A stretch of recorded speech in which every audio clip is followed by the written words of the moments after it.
What's up again, everybody, and welcome to an official nightcap episode.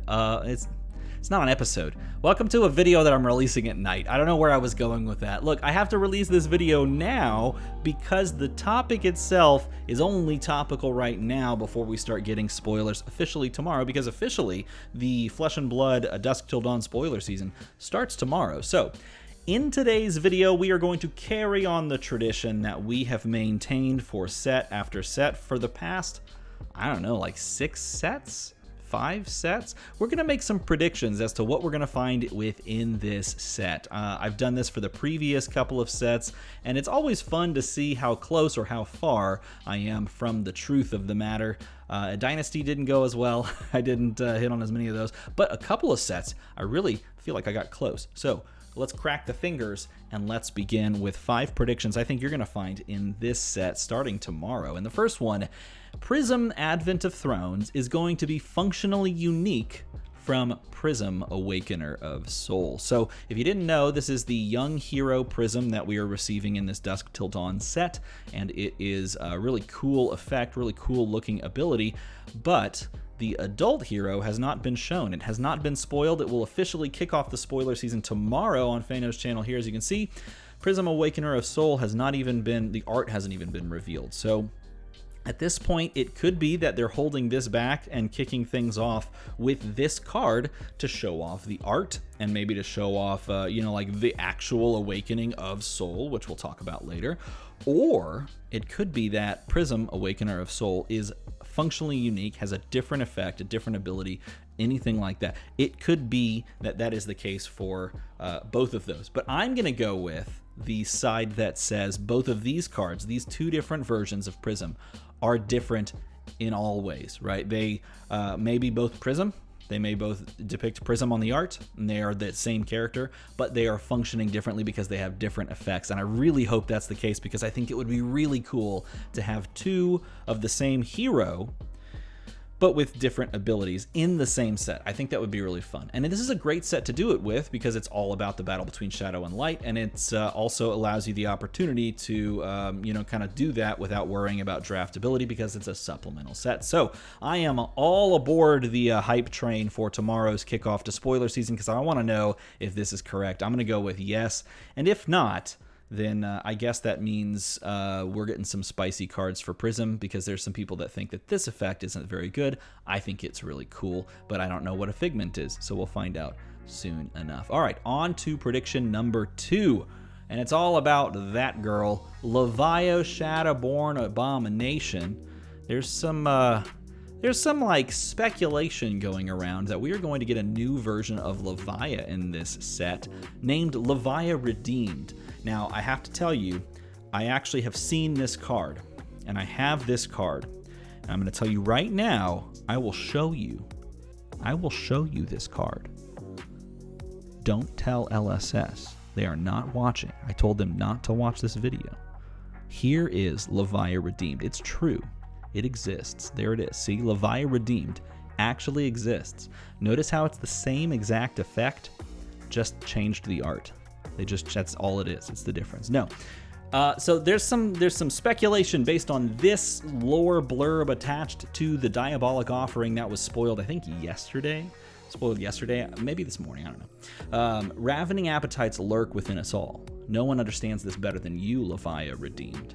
You lick your lips as you look on Solana, knowing that desire seeds in the shadow and ripens in the light. So there's this belief that we're going to get a second Lavia, one that is functionally different. That card. It's not that card. Hey, this is not a real spoiler. Could you tell? Was my like 2-minute Photoshop convincing enough for you? Probably not. But there's also just there's a lot of maybe troll posts, maybe not troll posts that could allude to this being the case. And you know what? We're in the beautiful, magical, hope-filled time of spoiler season.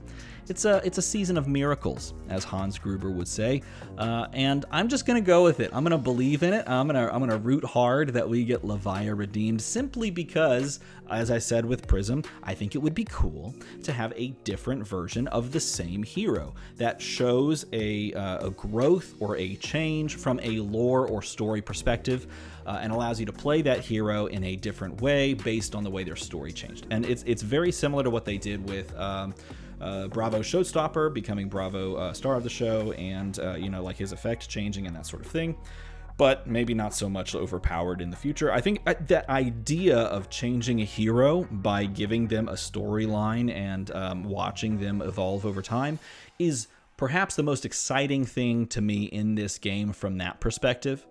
And I want them to do that more and more, so I'm rooting for it. All right, number three, here we go, number 3.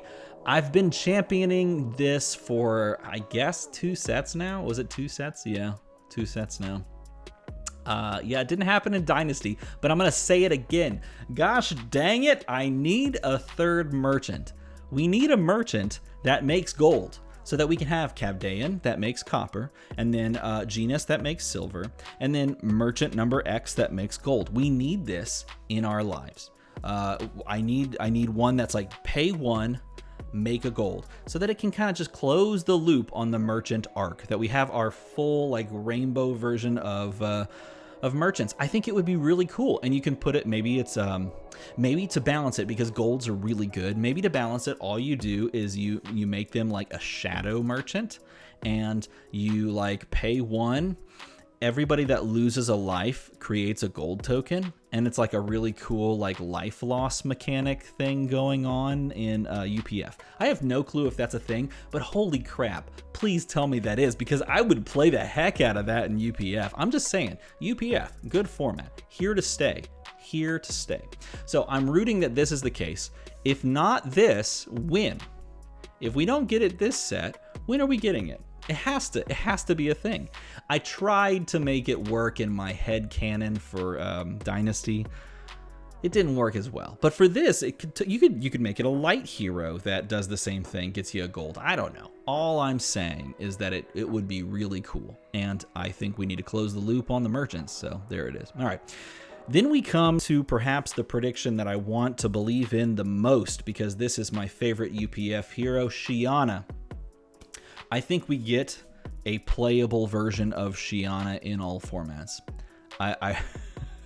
That's not gonna happen. I don't know why I'm even saying this on video. It's never gonna happen. I want an adult Shiana and like another Blitz Shiana, and I want them again to have evolved based on the storyline that Shiana has been through. So if you didn't know, in the storyline, Shiana actually traveled out of Solana and went to Volcor to try and rally support for Solana in the war against the Shadows. She returned, she spoke with like the High Council of Solana, and then they they on purpose like revealed the true light of soul to her, and it like burned away all of her thoughts and all of her misgivings and worries, and she is now a pure vessel for soul in some way, shape, or form. And that storyline's really cool. And it would be really cool to play as Shiana. And they gave Shiana a specialization in this set, which is also awesome. And Shiana is one of my favorite heroes in the entire game. It's Kano, it's Shiana. It was Prism for a while, still probably Prism to some degree. It's Dromai, Illusionists are cool. And then everybody kind of falls into play after that to some degree. But yeah, Shiana's up there in my top 2 favorites. So I'm just saying, I could root for me like a classic constructed Shiana. I think it'd be really cool. But that is on my short list of hopes. And that leads us to the final hope, and the final prediction, I should say. Here's what I predict the Fable will be.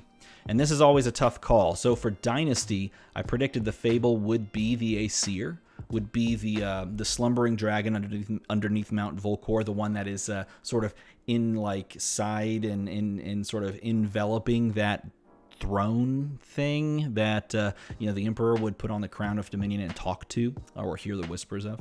And so my prediction was that the Aesir would be the Fabled, and it turns out it is like half right, because the Fabled was Command and Conquer, and it was just a picture of the throne. So in a way, it was like kind of in some way, shape, or form right, because it was the art that was pretty close. But I'm just gonna say it. I think we're getting it. I think that they finally just said, you know what? You've read the runes, if you will. You figured out that the Aesir are like awakening, and the creatives teams are just like, all right, here you go. Look, it spells it out right here. Thousands of years ago, the devout first Grand Magister and architect of the Holy Solana denounced soul and humanity's growing subservience to the Aesir of light. In this act of divine defiance, the devout became the apostate. So essentially, this is just straight up saying that Soul is the Aesir of light, and we have Prism, Awakener of Soul, in this set. So Soul is awoken, if you will, and because Soul is now awoken, the Aesir of light, which is Soul, is out there, and then we can have that as a fable, like not a landmark.